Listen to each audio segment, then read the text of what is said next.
We've had a wonderful bedtime, but now it's time to get nice and cosy under the starry night sky. And listen to tonight's bedtime story. Good night.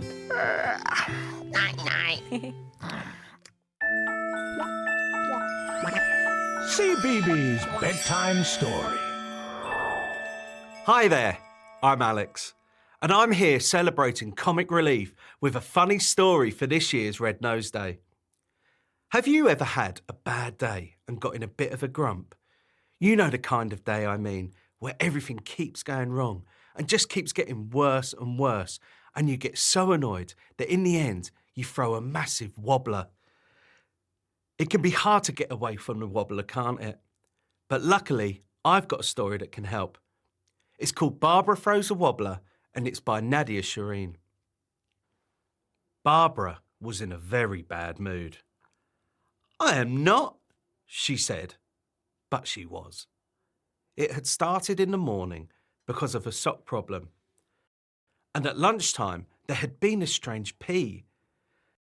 Then Barbara stepped on a crack, which she had been trying very hard not to do.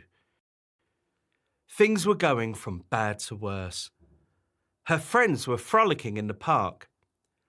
"Hi, Barbara," said Martha. "Come and play," said Otto. But Barbara didn't feel like a frolic.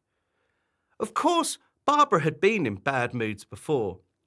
She'd had huffs, grumps, upsets and strops.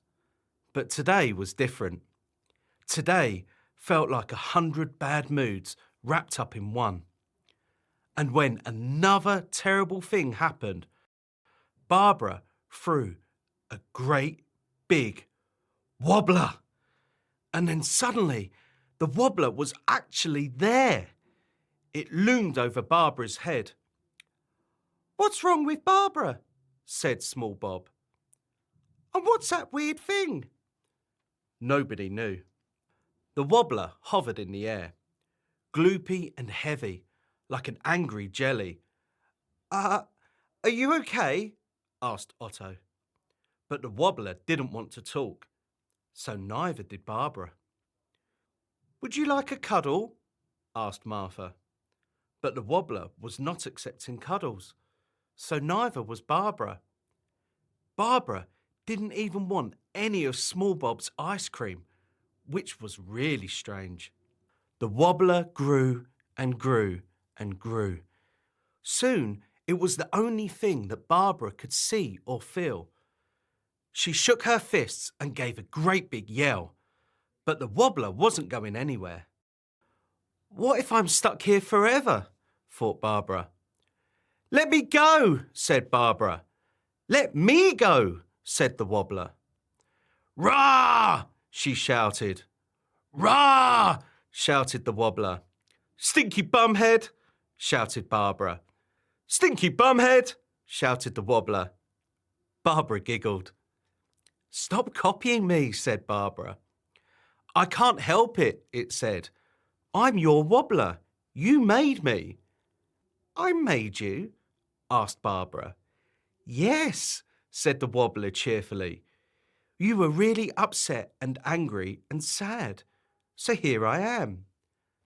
Barbara had a think. It had been quite a day.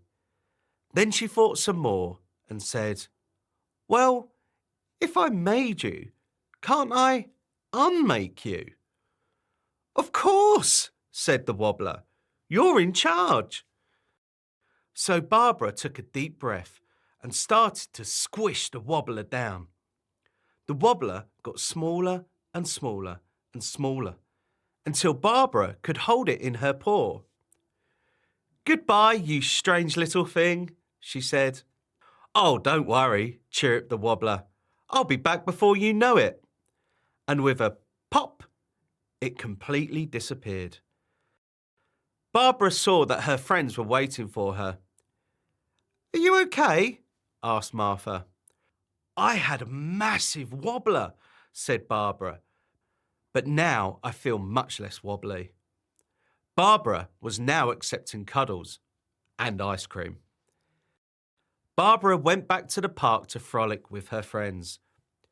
Surely there wouldn't be any more wobblers today, would there? That makes so much sense.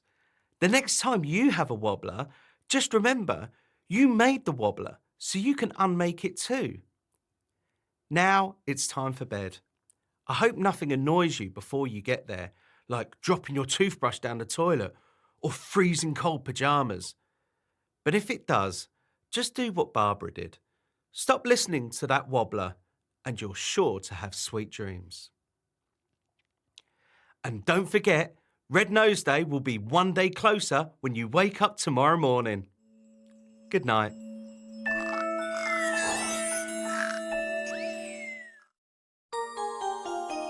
The time has come to say good night, to say sleep tight till the morning light.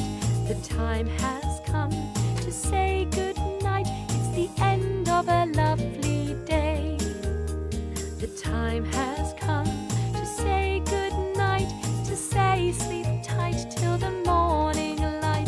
The time has come to say good night, it's the end of a lovely day. We've had so much fun today, tomorrow's just a dream away. And now it's time to say good night at the end of a